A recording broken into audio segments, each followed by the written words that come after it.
Si jambo la kushangaza kwa wanadamu kuzaliwa wakiwa na alama mbalimbali katika miili yao.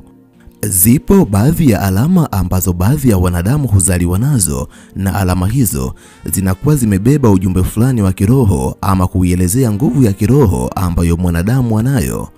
Miongoni mwa alama ambazo zinaweza kuelezea nguvu mbalimbali ambazo wanadamu wanazo ni alama ambazo zipo kwenye viganja vya mikono ya wanadamu. Michoro mbalimbali ambayo inaonekana kwenye kiganja chako haipo kwa bahati mbaya.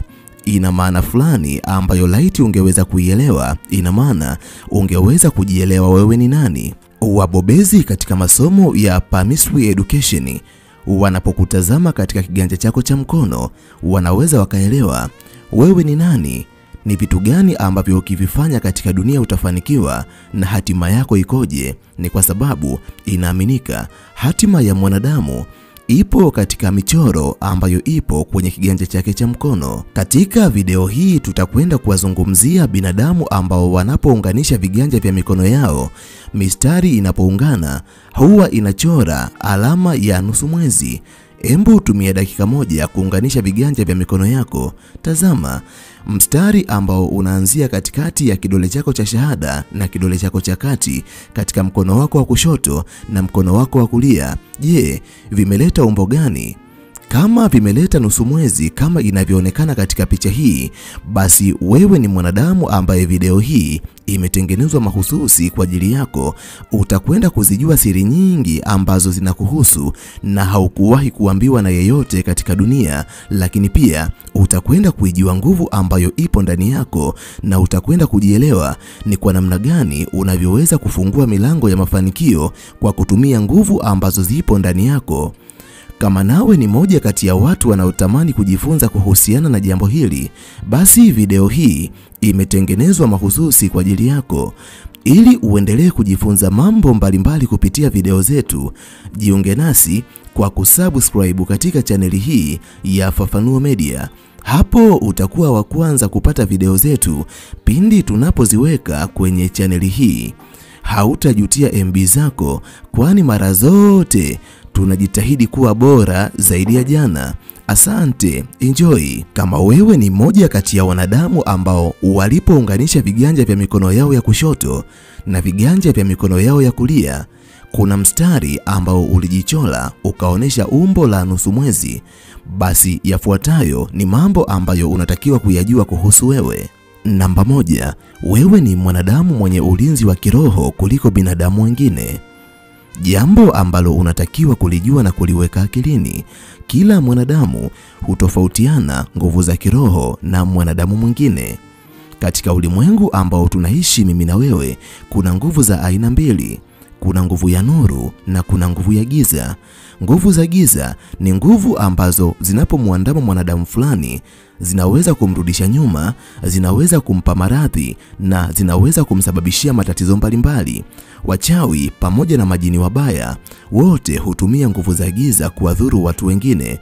Lakini jambo ambalo unatakiwa kulijua na kuliweka akilini, pamoja na kuwa asilimia kubwa ya wanadamu wanaweza kudhurika katika nguvu za giza, lakini binadamu wanaozaliwa katika kundi hili wana ulinzi wa kiroho, hivyo ni vigumu sana nguvu za giza kuweza kuwadhuru. Na ndiyo maana inawezekana wewe ni moja kati ya binadamu ambao wamezaliwa katika familia ambayo huwa inachezewa na wachawi, lakini kamwe haujawahi kuchezewa na wachawi kwa sababu wachawi wanakushindwa kutokana na nguvu ambayo ipo ndani yako.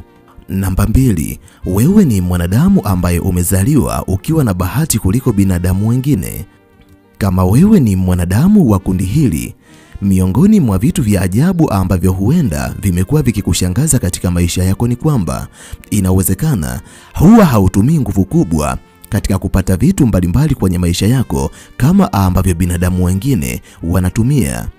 Vitu vingi ambavyo unavifanya kwenye maisha yako huwa vinafanikiwa kiurahisi kuliko inavyosemwa na binadamu wengine. Jambo ambalo unatakiwa kulijua na kuliweka akilini, vitu vingi ambavyo unavifanya vinafanikiwa kiurahisi ni kwa sababu ndani yako umezaliwa na baraka za Mwenyezi Mungu ambazo binadamu wengine hawana, kwani wewe ni mwanadamu ambaye ndani yako una nguvu kubwa ya bahati ambayo ni nadra kuikuta kwa binadamu wengine, na ndiyo maana hata katika mazingira ambayo binadamu wengine hutumia nguvu nyingi ili waweze kupata vitu fulani, wewe unaweza kutumia nguvu kidogo tu na vitu vikaanza kufunguka kwenye maisha yako. Namba 3, wewe ni mwanadamu mwenye nguvu ya kuvuta mafanikio kuliko wanadamu wengine. Moja kati ya siri ambazo binadamu wengi hawazijui ni kuwa kila mwanadamu aliyezaliwa na kuishi katika uso wa dunia anayo nguvu ya kuvuta mafanikio, na nguvu ya mwanadamu mmoja hutofautiana na nguvu ya mwanadamu mwingine, na ndiyo maana mnaweza mkawa mnatumia jitihada ambazo zinalingana. Mnaweza mkawa mnafanya kazi sawa sawa, lakini kinachokuja kushangaza ni kwamba mmoja anawahi kufanikiwa kuliko wengine. Ni kwa sababu aliyefanikiwa ana nguvu kubwa ya kuvuta mafanikio kuliko binadamu wengine. Tafiti mbalimbali za PAMISRI zimekuwa zikithibitisha kuwa asilimia kubwa ya binadamu wa kundi hili, yani binadamu ambao wanapounganisha viganja vya mikono yao vinaleta umbo la nusu mwezi, ni binadamu ambao ndani yao wana nguvu kubwa ya kuvuta mafanikio kuliko binadamu wengine. Na ndiyo maana binadamu wa kundi hili wanaweza wakatumia nguvu ya kawaida kabisa katika shughuli fulani, lakini mafanikio yao yakawa makubwa tofauti na jitihada ambazo walizitumia. Namba 4 ni binadamu waliozaliwa wakiwa na ubunifu wa kipekee kuliko binadamu wengine. Miongoni mwa vitu ambavyo huwatofautisha wanadamu ni ubunifu katika maisha, kwani wakati mwingine ubunifu unaweza kupelekea baadhi ya binadamu wawe na mafanikio makubwa kuliko binadamu wengine. Binadamu wenye ubunifu mkubwa katika maisha wanaweza kufanya vitu mbalimbali ambavyo huonekana vya kipekee kuliko binadamu wengine. Tafiti mbalimbali zimekuwa zikibainisha asilimia kubwa ya binadamu ambao wanapounganisha viganja vya mikono yao alama ya nusu mwezi hujichora. Hawa ni binadamu ambao huzaliwa wakiwa na akili ya kibunifu na uwezo wa kutatua mambo mbalimbali kwa njia za kipekee kuliko binadamu wengine, na ndio maana binadamu wa kundi hili hata wanapofanya vitu mbalimbali, mara nyingi vitu ambavyo wamevifanya huwa vinaonekana vya kipekee kuliko binadamu wengine, lakini ni binadamu ambao wanaweza kutatua matatizo katika namna za kipekee ambazo mara nyingi huacha midomo wazi binadamu wengine. Upekee ambao binadamu wa kundi hili huzaliwa nao ndio hupelekea asilimia kubwa ya binadamu wa kundi hili wawe na mafanikio makubwa kwenye maisha yao kuliko binadamu wengine. Namba 5 ni binadamu waliozaliwa wakiwa na roho ya upole na huruma kwa binadamu wengine. Kiwango cha upole na huruma hutofautiana kwa mwanadamu mmoja na mwanadamu mwingine. Na ninaposema hawa ni wanadamu ambao wamezaliwa wakiwa na huruma pia ni wapole, simaanishi wanadamu wote ambao hawana alama hii kwenye viganja vyao vya mikono hawana huruma kwa binadamu wengine wala si wapole. Usininukuu vibaya, bali tafiti mbalimbali zimekuwa zikionyesha asilimia kubwa ya binadamu ambao wanapounganisha viganja vya mikono yao alama ya nusu mwezi inajichora viganjani mwao kwa asilimia kubwa ni watu ambao huwa wana moyo wa huruma kwa binadamu wengine, ni watu wanaopenda kuwasaidia wanadamu wengine bila kutarajia malipo kutoka kwa watu ambao wamewasaidia. Hivyo kama wewe ni mwanadamu wa kundi hili alafu hauna huruma kwa wanadamu wengine, tutakushangaa, kwani tafiti mbalimbali ambazo zimewahi kufanyika zimekuwa zikikuthibitisha kama mmoja kati ya wanadamu wenye huruma sana dhidi ya wanadamu wengine. Namba 6 ni wanadamu wenye maono ya kiroho kuliko binadamu wengine. Wanadamu hutofautiana katika maono. Wapo wanadamu wenye maono makubwa ya kiroho, wapo wanadamu wenye maono ya kawaida, na wapo wanadamu wasiokuwa na maono kabisa. Mara nyingi wanadamu wenye maono makubwa ya kiroho wanaweza kuona vitu mbalimbali kabla havijatokea. Mara nyingi wanaweza kuona vitu ambavyo vitatokea katika siku zijazo kupitia ndoto ambazo wanaziota, kwani watu wa kundi hili vitu vingi ambavyo wanaviota huwa vinakuwa vya kweli. Lakini pia wanaweza kuhisi ujio wa vitu ambavyo bado havijatokea kupitia hisia za ndani na sauti ambazo zinazungumza ndani yao. Mara nyingi binadamu wa kundi hili wanaweza kujisikia kusita endapo wanafanya kitu ambacho kitakuwa na hatari katika maisha yao ya baadaye. Mara nyingi binadamu wa kundi hili wakiweza kuisikia hali hiyo na kuifuata hali ambayo inajidhihirisha ndani yao, wanaweza kujiokoa wao na kuwaokoa watu wengine. Lakini mara wanapoipuuza, hatari ikatokea, huwa ni watu ambao wanaweza kusema, moyo wangu ulikuwa unasita nilipokuwa nataka kufanya kitu fulani, ni kwa sababu tu hawakuielewa vizuri ishara ambayo ilikuwa inajidhihirisha ndani yao. Namba 7 ni binadamu ambao ndani yao wana nguvu ya uponyaji. Katika ulimwengu ambao tunaishi mimi na wewe, wapo binadamu mbalimbali ambao huzaliwa wakiwa na nguvu ya uponyaji ndani yao, na hawa ni wanadamu ambao wanapowaombea wengine wenye matatizo mbalimbali, matatizo hayo yanaweza kuondoka katika maisha ya watu hao. Lakini tafiti mbalimbali zimekuwa zikithibitisha kuwa asilimia kubwa ya binadamu wa kundi hili pia huzaliwa wakiwa na nguvu ya uponyaji ndani yao. Ni watu ambao wanaweza kurejesha faraja katika sehemu iliyotawaliwa na huzuni. Ni binadamu wanaoweza kurejesha moyo ndani ya mwanadamu aliyevunjika moyo. Mara nyingi hawa ni wanadamu ambao kila wanapokuwepo wanasababisha amani, upendo, furaha pamoja na uponyaji kutawala katika eneo hilo. Namba 8 ni binadamu wenye bahati katika mapenzi kuliko binadamu wengine. Kila mwanadamu anaweza kuwa na bahati fulani katika mapenzi, lakini kiwango cha bahati katika mapenzi hutofautiana kwa mwanadamu mmoja na mwanadamu mwingine. Na ndio maana katika ulimwengu mmoja ambao tunaishi, kuna baadhi ya watu wanafurahia mahusiano yao ya kimapenzi, lakini kuna baadhi ya wanadamu wanateseka kwenye mahusiano yao ya kimapenzi. Tafiti mbalimbali zimekuwa zikionyesha asilimia kubwa ya binadamu wa kundi hili wana bahati ya kuwapata wenza ambao wanawapenda kwa dhati, wanaowapa furaha na kuwaamini nyakati zote. Na moja kati ya sababu ambayo hupelekea asilimia kubwa ya binadamu wa kundi hili wadumu kwa muda mrefu katika mahusiano yao ni kwa sababu ya nguvu ya bahati ya mapenzi ambayo ipo ndani yao. Namba 9 ni binadamu wenye bahati ya kuvuta binadamu wazuri katika maisha yao. Miongoni mwa vitu ambavyo husababisha matatizo makubwa katika maisha ya watu wengi ni aina ya watu ambao binadamu huambatana nao katika safari ya maisha. Hata kama malengo yako ni mazuri katika maisha yako, ukiambatana na binadamu wenye malengo mabaya, bila shaka malengo yako itakuwa ni vigumu sana kuweza kuyatimiza. Lakini tafiti mbalimbali zimekuwa zikionyesha asilimia kubwa ya binadamu ambao alama ya nusu mwezi hujichora kwenye viganja vya mikono yao pindi wanapounganisha viganja vyao. Hawa ni binadamu ambao wana bahati ya kuvuta binadamu wenye nia njema katika maisha yao. Mara nyingi binadamu wa kundi hili wanaweza kupata marafiki wa kweli, wanaweza kupata jamaa wazuri katika maisha yao ambao wanakuwa supportive katika ndoto zao. Na ndio maana asilimia kubwa ya binadamu wa kundi hili ni vigumu sana kuanguka alafu wakakosa watu wa kuwainua, kwani asilimia kubwa ya binadamu ambao wanaambatana na binadamu wa kundi hili ni watu wenye nia njema katika maisha yao. Namba 10 ni wanadamu wenye siri kuliko makundi mengine ya wanadamu. Bila shaka uwezo wa kutunza siri hutofautiana baina ya mwanadamu mmoja na mwanadamu mwingine. Wapo baadhi ya binadamu ambao pamoja na kuwa hawana alama hii kwenye viganja vya mikono yao, lakini wana uwezo mkubwa wa kutunza siri. Lakini tafiti mbalimbali zimekuwa zikionyesha asilimia kubwa ya wanadamu ambao wamezaliwa alafu wanapounganisha viganja vya mikono yao vinachora alama ya nusu mwezi, hawa ni wanadamu wenye uwezo mkubwa wa kutunza siri kuliko binadamu wengine.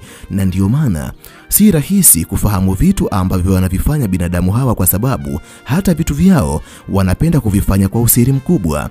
Ni wanadamu ambao wanapenda kufanya mambo yao binafsi bila kuyatangaza mbele ya watu wengine, lakini hata pale wanaposhirikishwa siri na watu wengine, uwezo wao wa kuzitunza siri hizo ni mkubwa kuliko kwa binadamu wengine, na hii ni sababu mojawapo ambayo hupelekea binadamu wa kundi hili wawe na mafanikio makubwa kwenye maisha yao, kwani kanuni mojawapo ya mafanikio ni kutunza siri. Ukiwa msiri katika vitu ambavyo unavifanya kwenye maisha yako, bila shaka muda mfupi ujao utakwenda kuwa miongoni mwa binadamu wenye mafanikio makubwa kuliko binadamu wengine.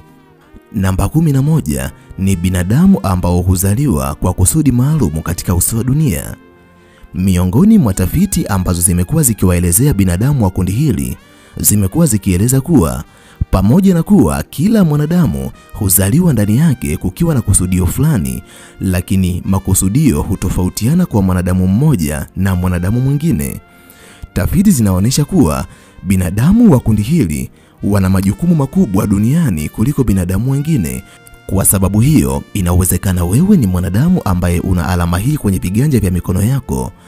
Ndani yako una ndoto kubwa ambazo unapojaribu kuwasimulia watu wengine wanakuona kama umechanganyikiwa.